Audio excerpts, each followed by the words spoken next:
What's up, everyone? I'm Amy Saidman, the director of Story District, and this is I Did It for the Story. At Story District, we help people like you become great storytellers on stage, at work, and in life. And we believe a well-told story is powerful. It can open hearts and change minds. And in this podcast, you'll hear some of our favorites. True stories told live on the Story District stage. Listeners, today's featured storyteller is spectacular. Now, I first met this guy when he was named Rising Star Chef of the Year by the James Beard Foundation, which is a big deal. And at the time, he was also getting lots of love and attention for his memoir, Notes from a Young Black Chef.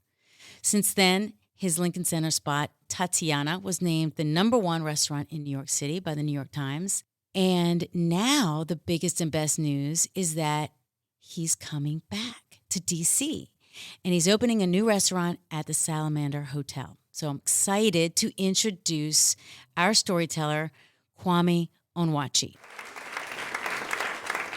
So I sold candy on the subways in New York City in order to start a catering company. Anyone here from New York? All right, there we go. I like that.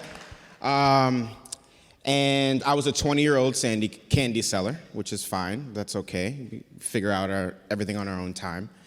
But I started this catering company, and I still was living in the Bronx, so I would go to Manhattan to kind of get out of that bubble and kind of like explore my horizons. So I would go to different Starbucks as my offices, and they were mine. You know, I had the code to the bathroom, so I can go anytime I wanted. And I remember I was on 42nd Street, and I was sitting there, and I was in the McDonald's. And I was doing emails, and this guy walked in sweatpants and slippers. And I looked at him, I was like, that looks like Puff Daddy, or whatever. So I'm still like I was like, holy shit, that's Diddy. All right, cool. So I walk up to him, and I'm like, hey, Mr. Daddy. I have a catering company. I grew up in the Bronx. We went to the same middle school and high school, actually, if you knew that. But I know you probably do a lot of parties and everything, and I have a catering company. If you need my services, let me know. And he was like, oh, shit, how old are you? I was like, that's irrelevant, sir. He's like, yeah, I actually do a lot of parties. Bad Boy is right down the street on Broadway. Just go there, ask for me, and come upstairs, and we'll have a meeting. I'm like, I made it. This is it. This is my chance. So the next day, you know, I go down Broadway, I walk in, and I'm like, how you doing? Kwame. I'm here to speak to Diddy. They're like, what? Do you have an appointment? I'm like, well, he told me to come just walk down and say I'm here. They were like, get out of here, man. You know how many people come here and ask to speak to Diddy? I'm like, all right, cool. You know what, fuck this, whatever. So I walk out. I come out the next day with a little bit more confidence. I'm like, hey, I'm here to speak to Sean Combs. They were like, you just came yesterday. Can you please leave before we call security? I'm like, all right, cool. So I wait a second, you know, I save up some money. I go and buy a suit. I get a little top hat, actually. I don't really wear top hats normally. But I thought it was like, it went with the uniform, you know, of assertiveness, of class. So I walk in there, and I'm like, I look up who his A&R is also. It's Tony Baez. And I walk in, and I'm like, excuse me, I have a 10 o'clock for Tony Baez. And they're like, yeah, just take the elevator upstairs. Just go to the 27th floor. I'm like, holy shit, it worked. So I go in there, and I go in the elevator, and I'm in this office, and 30 minutes go by, and I'm like, all right, it's cool. This is probably what important people, they just come in whenever they want to. An hour goes by, an hour and a half. This lady comes in. Now it's raining in New York City, soaking wet, and she busts into the office, and she's like, who are you? Who the hell are you? And I'm like, I'm Kwame Onwuachi, the caterer. I'm here for a meeting with you. She's like, you have no meeting with me, okay? I just came all across from Midtown. Someone said that you had a meeting with me from Diddy for a catering job? Are you kidding me? This is a waste of my time. So in that moment, I'm like, shit, I have nothing to lose. This person's already cursing me out. what are you going to do, Kwame? Then I think, and I'm just like, fuck it. What am I going to get kicked out? I've already been kicked out of here twice. Listen, I don't have time for this, okay? Diddy said he wanted to meet with me at 7 o'clock today, and I've been waiting in here for 2 hours to meet with someone. If you don't want my services, that's fine, but you're not going to sit here and berate me. I'm out of here. And she was like, wait. He does this all the time. I'm so sorry. What are you here for? He said he was looking for a personal chef. I'm like, exactly. You think I'm wasting my time coming here with my top hat and everything? This is my best outfit. So we sit down and we talk about potential menus. She asked me if I can move to LA. I'm like, let me see if I can move some things around in my schedule, but I probably can make it happen. And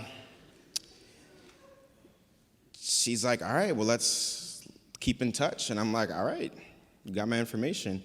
And I walk out, and then I realized that I didn't get her card, her email. The security guard pretty much could tell that I was not supposed to be there at this point. And that's it. I don't really have a moral to the story. I just really fucked up. We should really finish strong. But then I got another opportunity. So Steve Stout, do you know who Steve Stout is? He pretty much found Justin Bieber and Lady Gaga and a lot of other people. He's an A&R. He came out with this book called The Tanning of America. So I was invited to the Soho House, this private hotel in New York City. And he was doing a book signing. So I get there. This time, I'm ready. All right, I got a business card. I've got a website. All right, I've made it. I wait in line. I get to him. I'm like, Steven, how you doing? My name is Kwame. I've done some stuff for other celebrities, Diddy, things like that. But here's my card. I know you probably do parties. Keep in touch. He's like, wait, brother. You a young brother doing all this stuff? This is amazing, man. Hey, Stephanie, come here. Get his information. Let's call this young brother. We're going to make this happen. Yes! This is it. Come on, guys. Give me a round of applause. I did it. No, it's not where it ends. It's not where it ends. Getting ahead of yourself, just like I did in that moment. So I'm waiting, and I don't hear shit. It's 2 weeks, 3 weeks go by. So I'm like, all right, I'm gonna find this man. So I look up where he's doing another book signing. I buy the book again. I wait in line, and I get there. I'm like, hey, man, what's up? You said you were gonna call me? You didn't call me? You said, oh, young brother doing all these things. And nothing? And he was like, man, if you don't get out of my face, I'm here doing a book signing. This is not how you do it, okay? You're going about this the wrong way. I was like, man, fuck you, man. Sucks, man. I just bought 2 books for nothing.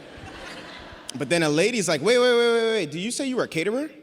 And I was like, yes. Did you not hear what I said to the man? I do events. Clearly, it didn't work out with him, but I still have my company. Can I help you? And she's like, I'm looking to do an event. I'm looking to do an event for about 2,000 people at the 92nd Street YMCA. Or the 92nd Street Y, excuse me, sorry. You got it.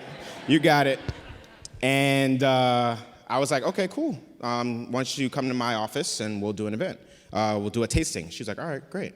So I don't have an office, obviously. But I did do these events for this couple in Harlem on Strivers Row. Now, they had a 3-story house. I mean, I'm talking they had a fucking library with a ladder in it, like Beauty and the Beast. It was crazy. So I was like, hey, I do all these events for you, right? Can I use your house? Because, I want to get this client. And they thought it was the funniest thing in the world. So they were like, we'll just hide upstairs. You can use our house. And, call us when the tasting's over. So they knocked on the door, welcome. How are y'all doing? Can you please take your shoes off before you come in here? They're like, whoa, this is amazing. I'm hoping they don't see the photos of random black people on the wall, because that would have ended it. But I'm like, let's just go straight to the kitchen. Let's just sit down right here. And I served this beautiful 3-meal course. It was over before they even tasted the food. I mean, it was an amazing home, and they were so engulfed in this persona that they wrote me a $20,000 check right there. And they were like, here you go. Yeah, that's cool, I guess. Yeah, that's great. Story's not over, but it's all right. And they were like, okay, cool. It's this weekend. It's for 2,000 people. Here are the details. I'll see you then. So I'm like, all right, cool. Just, your way out. Just put your shoes on. This is by the front. And as soon as the door closed, I was like, holy shit, what did I do? So I had to call my mom. Now, she's a chef. That's how I got into the catering business. I'm like, Ma, please, I need you to fly up here now and help me with this event. She's like, what are you talking about? I have a check for $20,000 in my hand for 2,000 people, and I need help now. So she flew up. She lived in Louisiana. She got her old crew back together. She showed me how to get a commercial kitchen. She got a van, showed me how to multiply from 2 people to 2,000, showed me how to prep out this stuff, and we did the event. We crushed it. I actually wrote this story in the book, and that lady became my mentor, and she read it for the first time a couple months ago and was freaking out. But, we're doing a panel with South by Southwest on the main stage, kind of about that story together. And we're doing a movie about it. So it just goes to show that, fuck it, that's it.